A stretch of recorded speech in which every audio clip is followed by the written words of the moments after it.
వికారాబాద్ జిల్లా లగచర్లలో కలెక్టర్ అధికారులపై దాడిని ఖండిస్తూ రాష్ట్రంలో పలుచోట్ల ఉద్యోగులు ధర్నా చేపట్టారు. మధ్యాహ్న భోజన సమయంలో జిల్లా కలెక్టరేట్, ఇతర కార్యాలయాల ముందు నల్ల బ్యాడ్జీలు ధరించి నిరసన వ్యక్తం చేశారు.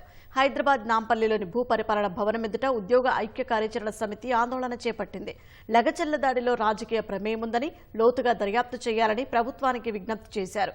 ఆబిడ్స్ భూ పరిపాలన భవన్ ముందు తెలంగాణ ఉద్యోగుల ఐకాసా, రెవెన్యూ ఉద్యోగులు నల్ల బ్యాడ్జీలు ధరించి ధర్నా చేశారు. విధి నిర్వహణలో ఉన్న అధికారులపై దాడులు చేయడం సరికాదని, దోషులను కఠినంగా శిక్షించాలని డిమాండ్ చేశారు. అధికారులపై దాడులకు దిగడం హేయమైన చర్య అంటూ టీఎన్జీఓ ఉద్యోగులు మెదక్ కలెక్టరేట్ ఎదుట నిరసన వ్యక్తం చేశారు. కొంతమంది రాజకీయ నాయకులు రైతుల ముసుగులో దాడికి పాల్పడ్డారని ఆరోపించారు. బాధ్యులైన వారిని తీవ్రంగా శిక్షించాలని, ఇలాంటివి పునరావృతం కాకుండా ప్రభుత్వం చర్యలు చేపట్టాలని ఐకాసా నాయకులు డిమాండ్ చేశారు.